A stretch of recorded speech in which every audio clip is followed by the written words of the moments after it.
ආයුබෝවන් සියලු සමීක්ෂණ වාර්තා නැවත නැවතත් තහවුරු කළ ශ්‍රී ලංකාවේ අංක 1 ප්‍රවෘත්ති ප්‍රකාශය.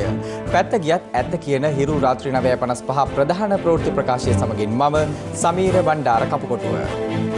මම ශශිකලා කඳුබඩ ආරච්චි. ප්‍රථමයෙන් ප්‍රවෘත්ති සිරස්තල.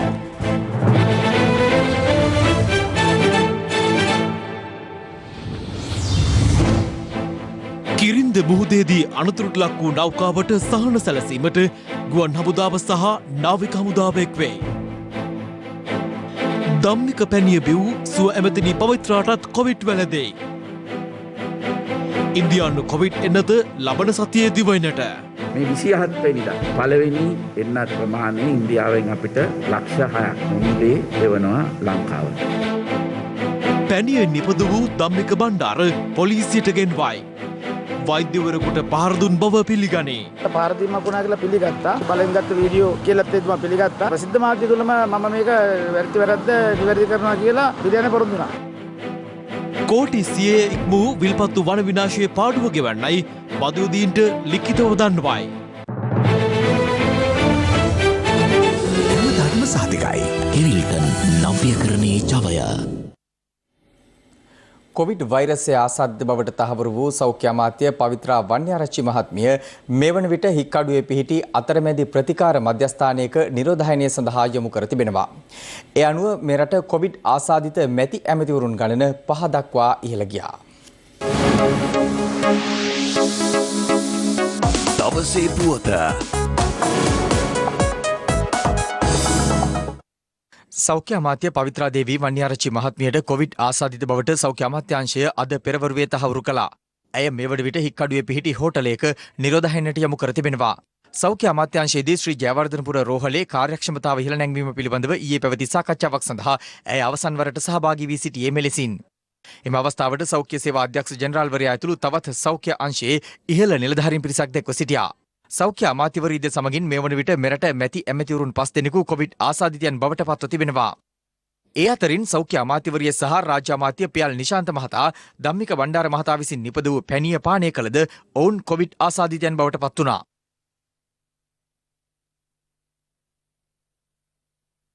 කෙසේ වෙතත් පැණිය නිපද වූ ධම්මික බණ්ඩාර මහතා ඒ සම්බන්ධයෙන් පළ කළේ මෙවන් ප්‍රතිචාරයක්. සෞඛ්‍ය වෛද්‍යතුමීට මම බෙහෙත් ගෙනින් දුන්නා. මාත්‍රාව අනුව හැන්දකින් බොන්න කිව්වා. එතුමිය ඒ වෙලෙදි හැන්දෙන් බිව්වා. එතනින් පස්සේ එතුමිය මාත්‍රාව අනුව බෙහෙත් බිව්වද කියන්නේ මම දන්නේ නැහැ. හැබැයි මේ බෙහෙත් එතුමිය මාත්‍රාව අනුව බිව්වා නම් මම හොඳින්ම දන්නවා මේ අසනීප හැදෙන්නේ නැහැ කියලා. මේ බෙහෙත් මාත්‍රාව අනුව බීපු කිසි කෙනෙකුට මම හිතන්නේ මේ වෙනකොට නම් මේ අසනීප හැදුන්නේ නැහැ. මේ අතර පාර්ලිමේන්තු මැති ඇමතිවරුන්ට කොවිඩ් ආසාදනය වීම සම්බන්ධයෙන් කතානායක මහින්ද යාපා අබේවර්ධන මහතා මෙලෙස අදහස් පළ කළා. මන්ත්‍රීවරු කියන්නේ හැම උත්සවයකටම සහභාගී වෙන උදවිය. එහෙම ගියාම ඒ උදවියට යම් යම් තැන්වලදී මේ ඇදෙන මිසක පාර්ලිමේන්තුව ඇතුළේදී කාටවත් බෝ වෙච්ච බවක් මේ වෙනකන් අපිට දැනගන්න නැහැ. සියලු දෙනාම PCR පරීක්ෂණ වල නිරන්තරයෙන් අපි යොමු කරනවා. එහෙම කළා බලනවා කණ්ඩායම රැකගන්න. මේ අතර රාජ්‍ය අමාත්‍ය පියල් නිශාන්ත මහතා කොවිඩ් ආසාදනය වීම හේතුවෙන් ස්වයං නිරෝධායනය වෙමින් සිටින අධ්‍යාපන අමාත්‍ය මහාචාර්ය ජී.එල්. පීරිස් මහතාට කොවිඩ් ආසාදනය වී නැතැයි තහවුරු වී තිබෙනවා. අමාත්‍යවරයාට සහ පවුලේ සමාජිකයන්ට සිදු කළ PCR පරීක්ෂණ වලින් මේ බව තහවුරු වූ බවයි අධ්‍යාපන අමාත්‍යාංශය නිවේදනය කළේ. මේ අතර කොවිඩ් ආසාදිතව මේ වන විට කොග්ගල පිහිටි හෝටලයක ස්ථාපනය කර ඇති මධ්‍යස්ථානයක ප්‍රතිකාර ලැබමින් සිටින රාජ්‍ය අමාත්‍ය පියල් නිශාන්ත මහතා අද සිය විවාහ සංවත්සරය සැමරීමට අමතක කළේ නැහැ.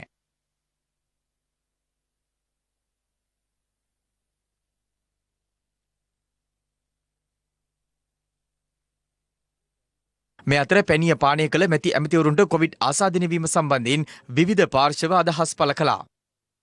COVID-19 වසංගතය පෙරදිවීමට උත්සාහ කරේම මිත්‍යා මත උඩ ඉඳගෙන ඔබතුමියලා පැණිය බොන්න කිව්වා ජනතාව පැණිය බිව්වා ඊළඟට දැන් ඔබතුමියලා හැංගෙනවා දැන් ජනතාවත් හැංගෙන්න පටන් ගන්නවා මේක පාර්ලිමේන්තුවට හැදිච්ච එක පිළිබඳව අපි සතුටු වෙන්නේ නැහැ හැබැයි අපිට හිතෙනවා එක පැත්තකින් බැලුවා මේගොල්ලන්ට හැදිච්ච එක හොඳයි කියලා නිසා අපි කියන්නේ හැකීක්මනින් මේ රටේ ජනතාව ආරක්ෂා වෙන්න ඕනේ පාර්ලිමේන්තුව ආරක්ෂා වීමට ඉස්සෙල්ලා ඉන්දියාවේ එන්නත වහාම ලංකාවට ගෙනල්ලා මේ ලබා දීමේ කාර්යභාරය කරන්න සෞඛ්‍යංශ ආරක්ෂකංශ මේ අය මැදිහත් වෙලා නිරෝධායන මධ්‍යස්ථාන සහ රෝහල් වල සෞඛ්‍යංශ කාර්ය මණ්ඩල එකතු වෙලා මොන හරි කරන මැදිහත් වීම ඇතුළේ බේරෙනවා නැතුව පැණි බීලා නෙමෙයි මේ බේරෙන්නේ ලෝකේ වසංගත පාලනය කරලා තියෙන වෛරස් පාලනය කරලා තියෙන එන්නත් වලින් උගුරට දාන බෙහෙත් වලින් නෙමෙයි ඇඟට විදින බෙහෙත් වලින් මේ වෛරස් එකත් එක්ක ෆයිට් කරන්නට දිවා රෑ නොබලා එන්නත් හදද්දී අපේ ආණ්ඩුව සෞඛ්‍ය අමාත්‍යතුමේ ගඟට මුට්ටි දැම්මම මුට්ටි දානකොට රෝගීන් 10000යි දැන් 57000යි. මුට්ටි දානකොට මරණ 20යි දැන් 280යි. ඊට පස්සේ අර පැණිය බදාගෙන හිටියා. මුට්ටි අතෑරිය රාජ්‍ය අනුග්‍රහයෙන් පැණිය ප්‍රොමෝට් කරන රාජ්‍ය අනුග්‍රහයෙන්. එනිසා සෞඛ්‍ය අමාත්‍යමේනි ඔය පැණි බීලා හරියන්නේ නැහැ. ගඟට වතුර දාලා හරියන්නේ නැහැ. මුටි විහිකලා හරියන්නේ නැහැ. පැණිය කාളിයම්මාගෙන් විනාශ වෙච්ච බවත් අපිට දැන් පැහැදිලිව පේනවා. අවාසනාවකට සෞඛ්‍ය අමාත්‍යතුමිය ප්‍රසිද්ධියේ මේ පැණිය පානය කරපු කෙනෙක් වුණත් අපි විශ්වාස කරන්නේ මේ පැණි සංස්කෘතිය හදපු කෙනා සෞඛ්‍ය අමාත්‍යවරිය නෙවෙයි. ලංකාවේ මේ රෝගය ආපු දවසේ ඉඳලා මෙවැනි මිත්‍යා සංස්කෘති හදන එක රජයේ අනුග්‍රහයෙන් සිද්ධ වුණා, මාධ්‍ය අනුග්‍රහයෙන් සිද්ධ වුණා. මේ සියල්ල කරේ මේ රටේ ඉන්න කපුවවත්, මේ රටේ ඉන්න වෙලෙන්දවත්, මේ රටේ ඉන්න නූගත්සු කියන කට්ටියවත් නෙවෙයි, මේ රටේ වියත්තු. දවසේ පුවත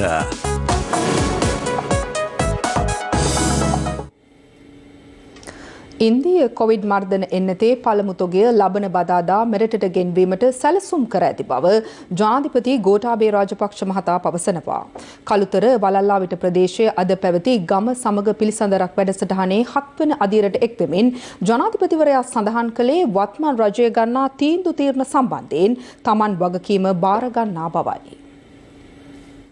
දුෂ්කර ග්‍රාමීය ප්‍රදේශවලට ගොස් ඔවුන්ගේ ගැටලු විසඳීමේ අරමුණින් ක්‍රියාත්මක කෙරෙන ගම සමග පිළිසඳරක් වැඩසටහනේ 7 වැන්න කළුතර වලල්ලාවිට ප්‍රදේශයේදී අද පැවැත්වුණේ ජනාධිපති ගෝඨාභය රාජපක්ෂ මහතාගේ ප්‍රධානත්වයෙන්.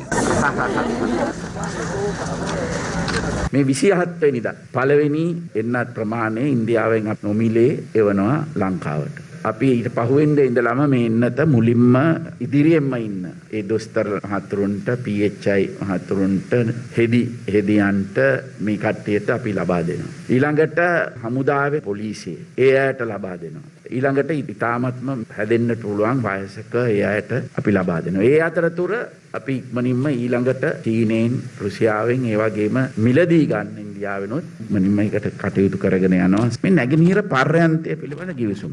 ගිය රජයේ ජනාධිපතිතුමා ඉන්දියාවේ අගමැතිතුමා ඉදිරිපිටදී සාගල රත්නායක එමතුමා ඒ රටේ නියෝජිතින් සමග අත්සන් කරපු අවබෝධතා ගිවිසුමක් තියෙනවා. මේ හැම ගිවිසුමක්ම එකපාරටම මම ඇවිල්ලා මේක කරන්නේ කිව්වම එතන වැරදි මතයක් යනවා. රාජපක්ෂලා ආවම ඔක්කොම දෙන්නේ චීනෙට.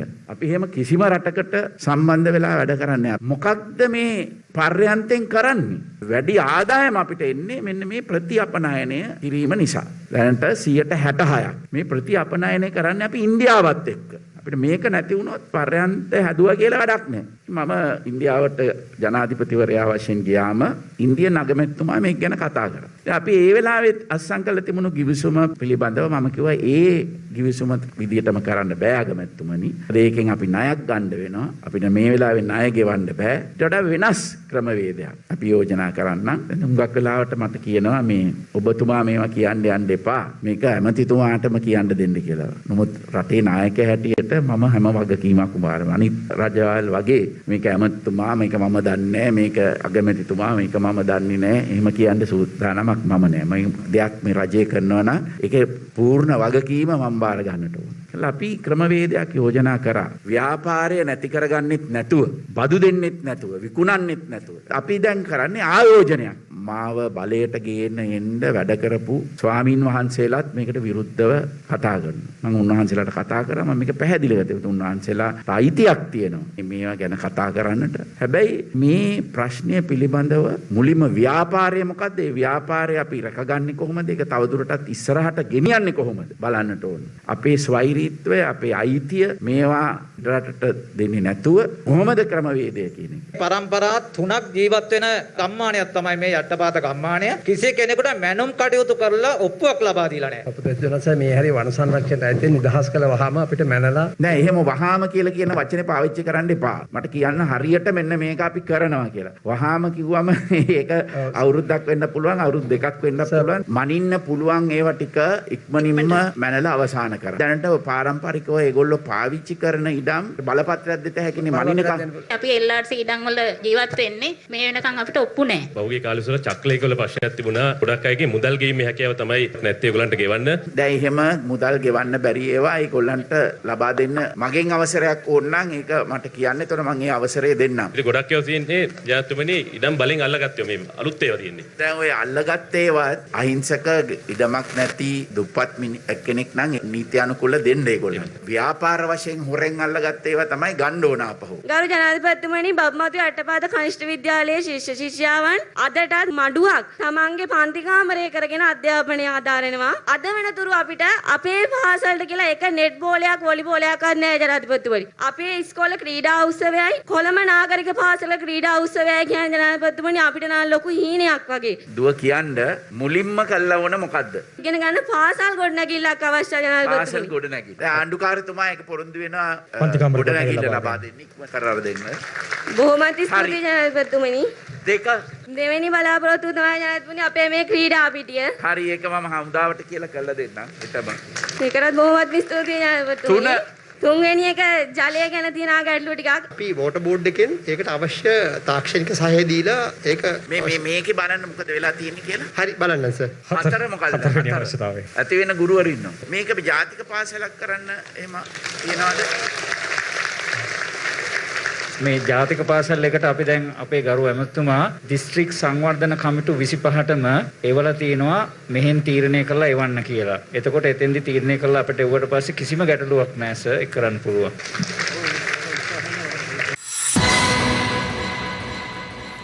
කන්තලේ ප්‍රදේශයේ උපකාරක පන්ති ගුරුවරයෙකුට සහ ඔහුගේ පන්තියකට සහභාගී වූ සිසුවෙකුට කොවිඩ් ආසාදිත වීම හේතුවෙන් ප්‍රදේශයේ පාසල් කිහිපයක සිසුන් 200කට ආසන්න පිරිසක් ස්වයං නිරෝධායනය සඳහා යොමු කර තිබෙනවා. අද දිනේ ආසාදිතයන් 724ක් වාර්තා වීමත් සමග මෙරට සමස්ත කොවිඩ් ආසාදිතයන් සංඛ්‍යාව 57587 දක්වා ඉහළ ගියා. මේ අතර බස්නාහිර පළාතේ ස්ථාන 3කදී කොවිඩ් එන්නත් පෙරහුරුවක්ද අද පැවැත්වුණා.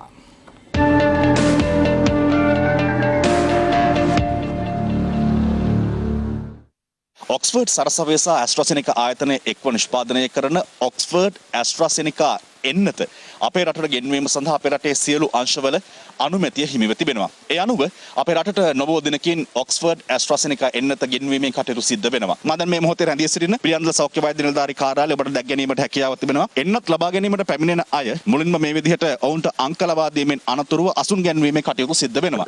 ඉන් අනතුරුව තමයි ඔවුන් එන්නත් කරන කාර්යය සඳහා යොමු කිරීම සිද්ධ කරන්නේ. එන්නත් ලබා දීමේ කටයුතු සිද්ධ කරන්නේ කොහොමද? ඒ සඳහා පහසුකම් සපයන්නේ කොහොමද? වෛද්‍ය කාර්ය මණ්ඩල සූදානම් වන්නේ කොහොමද? මේ සියලු දේවල් පිළිබඳව පෙරපුහුණු වීම තමයි අද දිනේදී පැවැත්වෙන්නේ. පිළියන්දල සෞඛ්‍ය වෛද්‍ය නිලධාරී කාර්යාලයේ වගේම පිළියන්දල දිසාරෝහලේ ඒ වගේම රාගම රෝහලේ එන්නත්කරණය පිළිබඳව පෙරපුහුණු වීම කටයුතු මේ ආකාරයෙන් සිද්ධ වෙනවා. අයිබෝන් වෛද්‍යතුමනි අපිට දැනගන්න පුළුවන්ද දැන් කොහොමද මේ වැඩේ ක්‍රියාත්මක වෙන්නේ? සායනවල මෙම සායනික වැඩසටහන කොහොමද ක්‍රියාත්මක කරන්නේ කියන එක පිළිබඳව විශේෂ පෙරහුරුවක් මෙතන සිද්ධ වෙනවා. ඒ වගේම සෞඛ්‍ය අමාත්‍යාංශයේ විශේෂඥ වෛද්‍යවරුන් කණ්ඩායමක් ඇවිල්ලා මේ අධීක්ෂණය කරනු ලබනවා. එතකොට මෙම එන්නත ලබා ගැනීමට පැමිණෙන සේවාලාභීන් පැමිණි අවස්ථාවේ සිට එන්නත ලබාගෙන සුරක්ෂිතව පිටව යන අවස්ථාව දක්වා මෙම ක්‍රියාවලිය නිරීක්ෂණයට ලක් කරනු ලබනවා. ඔබතුමාට ජනතාවට දෙන්න තියෙන පණිවිඩය මොකක්ද? ජනතාවට ඉදිරියේදී මෙම එන්නත් සායන වලින් ලබා දීමට රජයේ තීරණය කරපු අවස්ථාවල එම වැඩසටහන අපි විසින් ආරම්භ කිරීමට නියමිතව තිබෙනවා. අනවශ්‍ය පීඩනයක් ඇති කරගන්නේ නැතුව අපි දැනුම් දීමකින් පසු සායන වලට පැමිණිලා ඒ තෝරා ගන්නා නිර්ණායකයන් සපුරා තියන අයට මෙම එන්නත සෞඛ්‍ය මාර්ගෝපදේශ වලට යටත්ව ලබා දීමට අපි සූදානමින් සිටිනවා. ගෙවුණු පැය 24 තුළ දිවයිනේ දිස්ත්‍රික්ක 25න්ම කොවිඩ් ආසාදිතින් වාර්තා වන අතර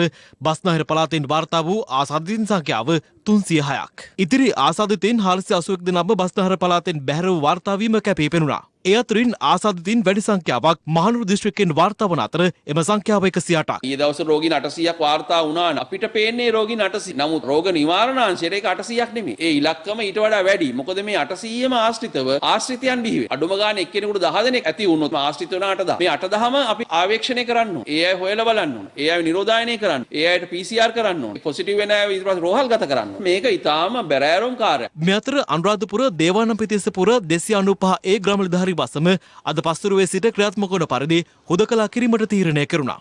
හැටන් බොස්කෝ විද්‍යාලයේ සිසුවෙකුටත් කොවිඩ් ආසාදනය වීම හේතුවෙන් තවත් සිසුන් 37ක්, පවුලේ සමාජිකයින් 4 දෙනෙක්, ගුරුවරු 14ක් සහ කලාප අධ්‍යාපන කාර්යාලයේ කාර්ය මණ්ඩලයේ 6 දෙනෙකු ස්වයං නිරෝධායනයට යොමු කර තිබෙනවා. කන්තලේ උපකාරක පන්ති ගුරුවරයෙකු සහ ඔහුගේ පන්තිවලට සහභාගී වූ සිසුවෙකු කොවිඩ් ආසාදිත බවට තහවුරු වීම සමග ප්‍රදේශීය පාසල් කිහිපයක සිසුන් 200කට ආසන්න පිරිසක් ස්වයං නිරෝධායනය සඳහා යොමු කර තිබෙනවා.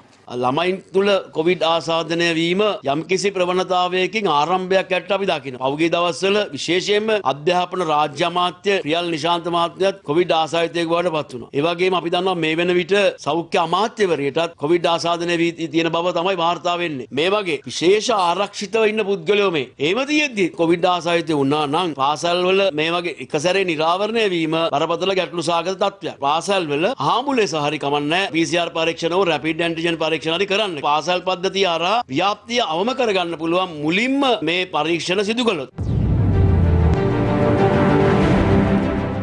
කොවිඩ් පැණි ලබා ගැනීමට පැමිණි වෛද්‍යවරයෙකුට පහර දීමේ පුවතක් පිළිබඳව අදාළ වෛද්‍යවරයා කළ ප්‍රකාශයක් හිරු ප්‍රවෘත්ති ඔස්සේ අප අනාවරණ කළා. මේ පිළිබඳ සිදු කළ පැමිණිල්ල කෑගල්ල කොට්ටාශ අපරාධ විමර්ශන ඒකකය අද විභාගයට ගනු ලැබුව අතර ධම්මික බණ්ඩාර වෙද මහතාද පොලිසියට කැඳවා තිබුණා.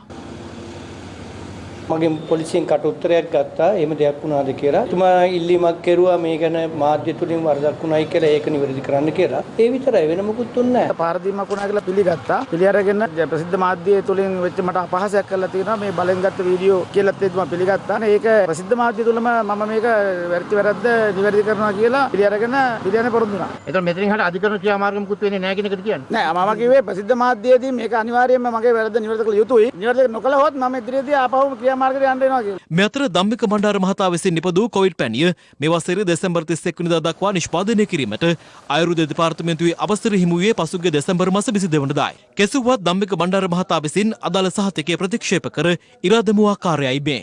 ඒ කාන්ද මේ කතා කරලා එහෙම කරමු. මෙන්න සාතිකේ මේක තමයි කරවා ගන්න නෑ උනේ. මෙන්න සාතිකේ නැත්තම් මට සාතිකේ දෙන්න එපා.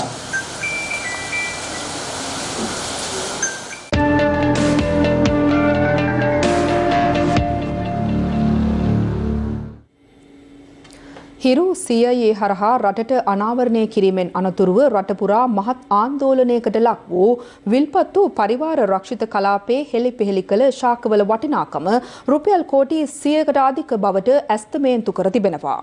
වනජීවී සහ වන සංරක්ෂණ අමාත්‍යාංශයේ පත් කළ විශේෂ කමිටුව මගින් මෙම ඇස්තමේන්තුව සිදු කර ඇත්තේ එම වනවගා කටයුතු පුද්ගලික වියදමින් සිදු කරන ලෙස හිටපු අමාත්‍ය රිෂාඩ් බදූදීන්ට ලබා දී තිබූ අධිකරණ නියෝගයකට අනුවයි. හිටපු අමාත්‍ය රිෂාඩ් බදියුදීන් නැවත පදිංචි කිරීම වලට මුවා වෙමින් විල්පත්තුව අවට කල්ලාරු ඇතුළු පරිවාර වනකලාපය වෙනසූ ආකාරය හිරු CIA හරහා අප 2014 වර්ෂයේ සිට දිගින් දිගටම අනාවරණය කළා. විල්පත්තුව අවට වන විනාශයට එරෙහිව සමාජය අවදි කිරීමට එම හෙළිදරව්ව උපකාරී වුණත් සෙසු මාධ්‍ය නිහඬව සිටියදී හිරු සිදු කළ අනාවරණය පිළිබඳව හිටපු අමාත්‍යවරයා උරණව සිටියේ මෙලෙසින්. ලොකු ප්‍රශ්නයක් නෑ. එක මාධ්‍යම නම් සන්තෝෂෙන් කියන්න පුළුවන් හිරු කියලා මාධ්‍යයක් හරියට ලොකු ෆිල්ම් වගේ පෙන්නනවා. දිගටම පෙන්නනවා.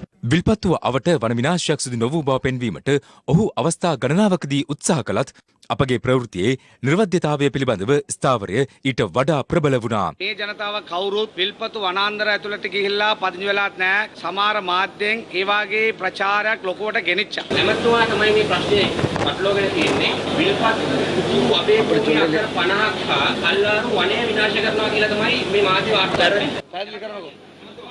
මෙතුමා කතා කරනවා මේකේ උත්තර එනවා. එහෙම වැරදක් වෙලා තියෙනවා නම් මම ඔබතුමාලාටත් කියන්නේ වැරදි කරපු අයට නඩුවක් දාන්න කියලා ඉල්ලීමක් කරනවා. මේ අතරතුරයි 2015 වර්ෂයේදී පරිසර යුක්ති කේන්ද්‍රය මගින් අභියාචනාධිකරණය හමුවේ වන විනාශය පිළිබඳව පෙත්සමක් ගොනු කළේ. එහි වග උත්තරකරුවන් ලෙස හිටපු අමාත්‍ය රිෂාඩ් බදියුදීන්, මධ්‍යම පරිසර අධිකාරිය සහ වන සංරක්ෂණ දෙපාර්තමේන්තුව ඇතුළු පාර්ශව කිහිපයක් නම් කර තිබුණා. දීර්ඝ කාලයක් තිස්සේ විභාග කෙරුණු මෙම නඩුවේ ඓතිහාසික තීන්දුව අභියාචනාධිකරණය විසින් ප්‍රකාශයට පත් කළේ පසුගිය වසරේ නොවැම්බර් 16 වනදායි. එම තීන්දුවේ දැක්වුණේ හිටපු අමාත්‍ය රිෂාඩ් බදියුදීන් රක්ෂිත කලාපය හෙළි කරමින් සිදු කළ නැවත පදිංචි කිරීම නීති විරෝධී බවයි. හෙළිපෙහෙළි කළ වනාන්තර කලාපය තුළ සිය පෞද්ගලික වියදමින් නැවත වනවගාවන් සිදු කරන ලෙසද පෙත්සම්කරුවන්ට නඩුගාස්තු ගෙවන ලෙසද අභියාචනාධිකරණය ඔහුට නියෝග කළා.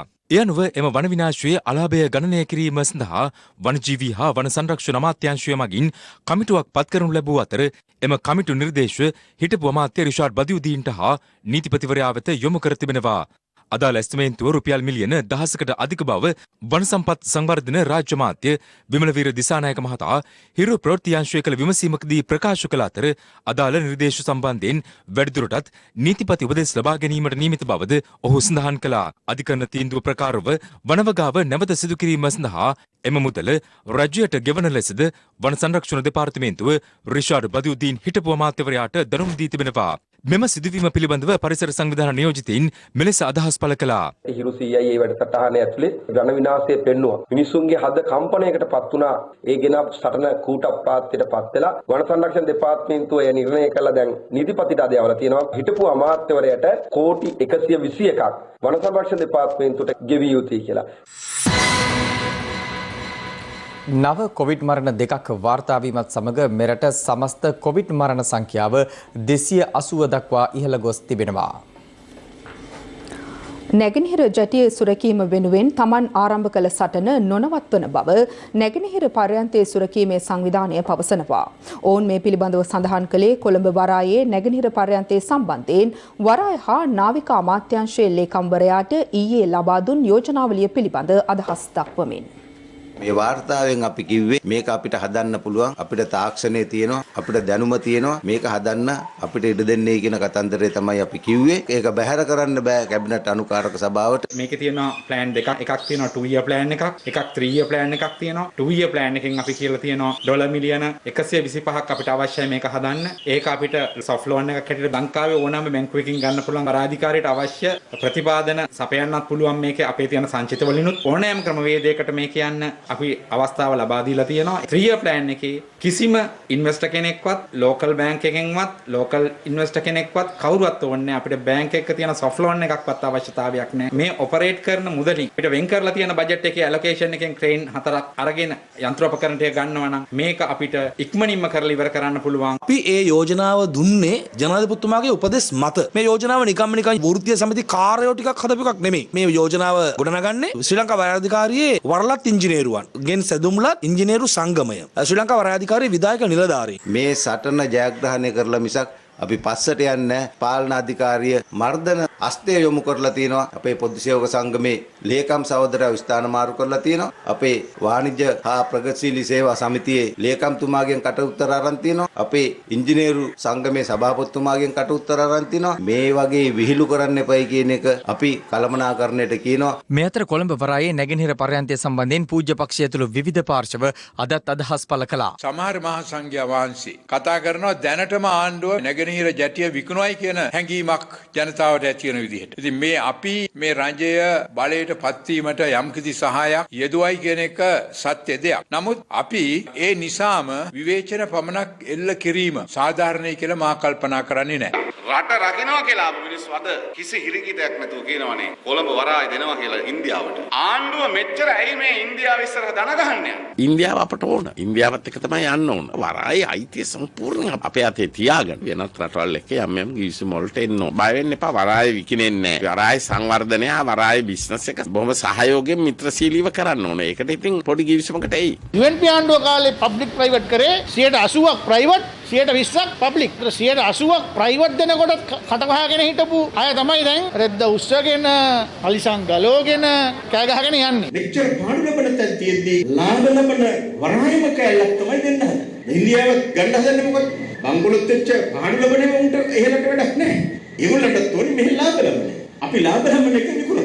නැගෙනහිර පර්යාන්තය දන්න පටන් ගත්තේ මම වරාය ඇමතිවරයා කාලේ අපේ වරාය අධිකාරියෙන් අපේ රටින් මේක පාලනය කරමුයි කියන අදහස. මීටර 1500ක් හදන්න තියෙන එක සල්ලි තිබිච්ච විදිහට මීටර 450ක් විතර හැදුවා. හදලා ඉවර වෙලා මගේම කාලේ ඒකට අවශ්‍ය නැව්වල බඩු ගන්න දොඹකර අනුම් කරලා තිබුණා. 2015 අවුරුද්දේ තමයි ඒක ලංකාවට එන්න තිබුණේ. නමුත් අවසනාවකට 2015 ජනවාරි 8 වෙනිදා වෙනත් ආණ්ඩුවක් ආවා. වෙනත් ඇමතිවරුපත් වුණා. පත් වෙලා දවසෙන් ඒක අවලං කරා. ඒ නිසා අපට ඒ සමාගමකට වන්දි ගෙවන්නත් සිදු වුණා ඩොලර් වලින්.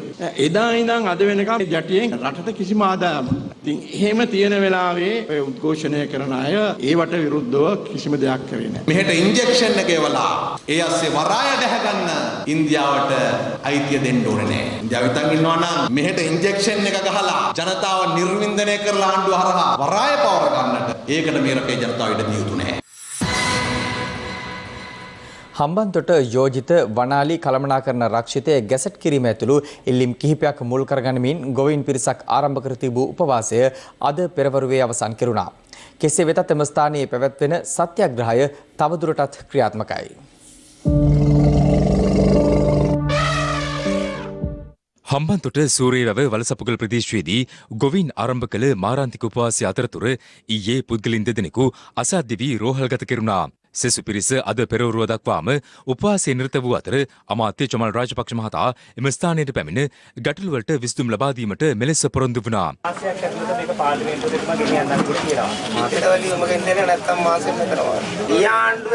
සූරියාවේ වාඩි වුණ උපවාසයට දෙවරක් පෙරම ඇවිල්ලා බෝලේ පාස්සලා මේක අනාම කළා ගියා. මැරණ එක සැපයි ප්‍රශ්නේ උසනන්න ඔබතුමා මැදිහත් වුණා නම් ඒකත් එහෙමයි. කොහොමද මැදිහත් වෙලා තිබුණේ දැන් වේගවත් කරන්න මැදිහත් මේක මේ කෙනෙකුට දෙන්නෙකුට කරන්න බැරි වැඩක්. මූලික වැඩ ටික කරලා ඉවරයි. ප්‍රදේශ හඳුනාගෙන ඉවරයි. රෙගුලාසි හඳුනාගෙන ඉවරයි.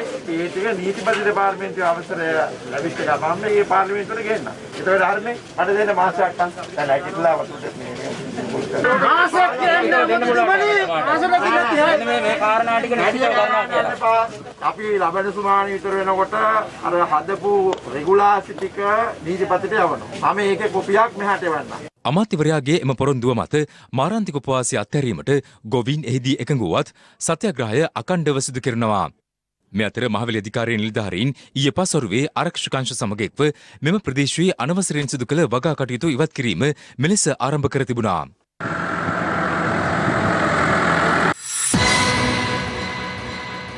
සිග්නල් ස්ට්‍රෝං ටේට් මයික්‍රෝකැල්සියම් සහ ප්‍රෝෆ්ලෝරයිඩ් සංයෝගය දක්ෂවේදී කලාකීර්ති ආචාර්ය එඩ්වින් ආරියදාස මහතාගේ දේහය පිළිබඳ අවසන් කටයුතු ලබන 25 වනදා බොරැල්ල කනත්තේදී සිදු කිරීමට නියමිතයි.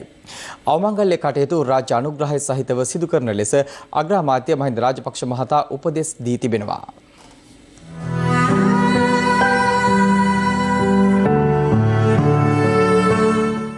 1922 වසරේ දෙසැම්බර් මාස 3 වන දින ගාල්ල උණවටුනේදී උපත ලැබූ ආචාර්ය එඩ්වින් ආරියදාසයන් ගාල්ල බොනවිස්ටා පාසලෙන් සහ මහින්ද විද්‍යාලයෙන් මූලික අධ්‍යාපනය හැදෑරුවා. කොළඹ විශ්වවිද්‍යාලයෙන් 1945 වසරේදී සිංහල සහ ඉංග්‍රීසි භාෂා පිළිබඳ උපාධි ලබාගත් ඔහු මාධ්‍යවේදියෙකු ලෙස ලේක්හවුස් ආයතනයට සම්බන්ධ වූයේ 1949 වර්ෂයේදී. කැලණිය කොළඹ විශ්වවිද්‍යාලයේ සහ විවෘත විශ්වවිද්‍යාලයේ ජනමාධ්‍ය උපාධි පාඨමාලා සැකසීමටත් දැක් වූ දායකත්වය අතිමහත්. ජ්‍යෙෂ්ඨ පුවත්පත් කලාවේදියෙකු, සිනමා විචාරකයෙකු, මාධ්‍යවේදියෙකු මෙන්ම පරිසර වේදිකු ලෙස ප්‍රකට එඩ්වින් ආරියදාස මහතා ඉංග්‍රීසි සහ සිංහල භාෂා දිත්වෙන්ම ලිපි මෙන්ම කෘති රැසක් රචනා කළ විශිෂ්ට විද්වතෙක්. ජනතා සම්මාන, රාජ්‍ය සම්මාන, මාධ්‍ය සම්මාන 300කට වැඩි ප්‍රමාණයක් හිමි කරගත් ඔහු ප්‍රචලිතව සිටියේ ඇවිදින පුස්තකාලය යන බිරුදාවලියෙන්. ඊයේ පස්වරුවේ ඔහු සිය ජීවිතයට සමුදුන්නේ මෙරට ජනමාධ්‍ය ශාස්ත්‍රය වෙනුවෙන් සිදු කළ අනුපමේය මෙහෙවර මතකයන් අතර තැන්පත් කරමින්.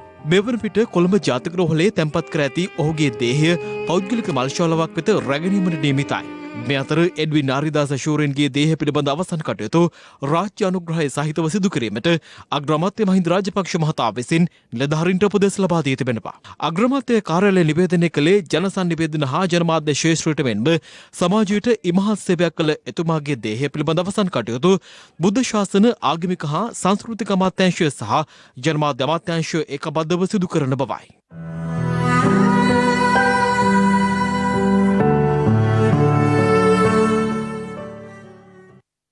සිග්නල් ස්ට්‍රෝං ටේට් මයික්‍රෝකැල්සියම් සහ ප්‍රෝෆ්ලෝරයිඩ් සංයෝගය දත් ශක්තිමත් කරයි.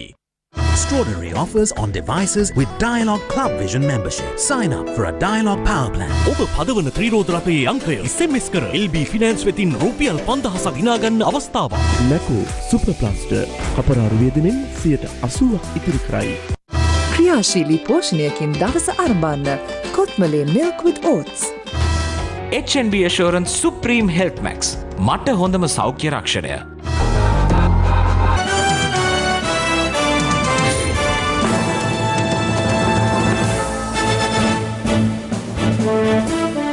ලෝපුරා ජනප්‍රිය ඇමරිකානු ජනමාධ්‍යවේදියෙකු වන ලැරි කිං අභාව ප්‍රාප්ත වී තිබෙනවා. මේ යන විට ඔහු 87 වන වියේ පසු අතර කොවිඩ් ආසාදිත වීම හේතුවෙන් රෝහල්ගත කෙරුණේ මීට සති කිහිපයකට පෙර ආතුවයි. දැන් තවත් දේශීය පුවත් කිහිපයක් සමගින් රටවටා හිරු. රටවටා හිරු. COVID-19 ව්‍යාප්තියත් සමග දැඩි දුෂ්කරතා මැද සරණක් අවැසිව සිටින අපේම ජනතාව වෙනුවෙන් ක්‍රියාත්මක රට වෙනුවෙන් හිරු සහන යාත්‍රා ක්‍රියාන්විතයට සමගාමීව කොළඹ දිස්ත්‍රික්කයේ සියලුම පාසල් විෂ බීජහරණය කිරීමේ වැඩසටහන යටතේ හිරු මාධ්‍ය ජාලය ශ්‍රී ලංකා රතුකුරුස සමාජය හා එක්ව පොලිස් වසම් 5කට අයත් පාසල් 32ක් විෂ බීජහරණය කිරීමද අද සිදු කෙරුණා.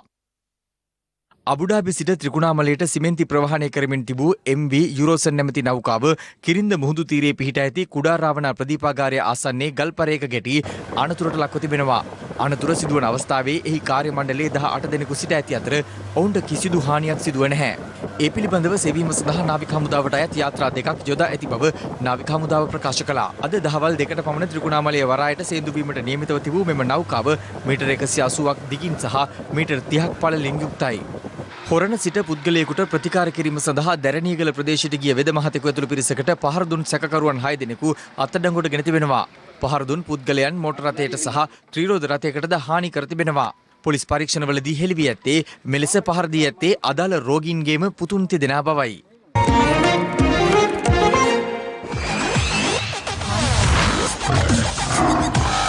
ශ්‍රී ලංකා එංගලන්තය දෙවන ටෙස්ට් තරගය දෙවන දිනය සඳහා අද ආරම්භ කරන විට ශ්‍රී ලංකාව සිය පළමුවෙනිමට කඩලු 4ක් දැවී රැස් කරගෙන සිටි ලකුණු සංඛ්‍යාව 229ක්. කලකට පසු මැද පෙළ පිතිකරුවන් සිය පිටට ජීවය කිරීමත් සමගින් ශ්‍රී ලංකාව පළමුවෙනිම නිමා කළේ ලකුණු 381ක් රැස් කරමින්.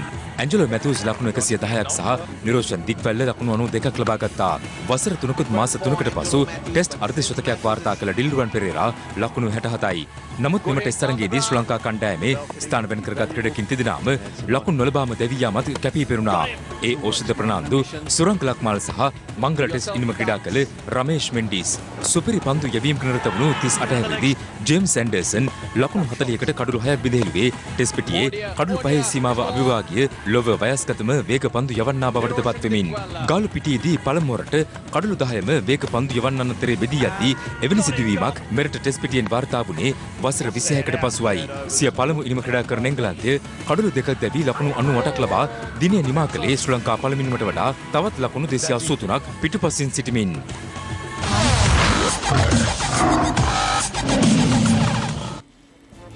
හිරු රාත්‍රී 9:55 ප්‍රධාන ප්‍රවෘත්ති ප්‍රකාශය මින් නිමාවට පත් වෙනවා.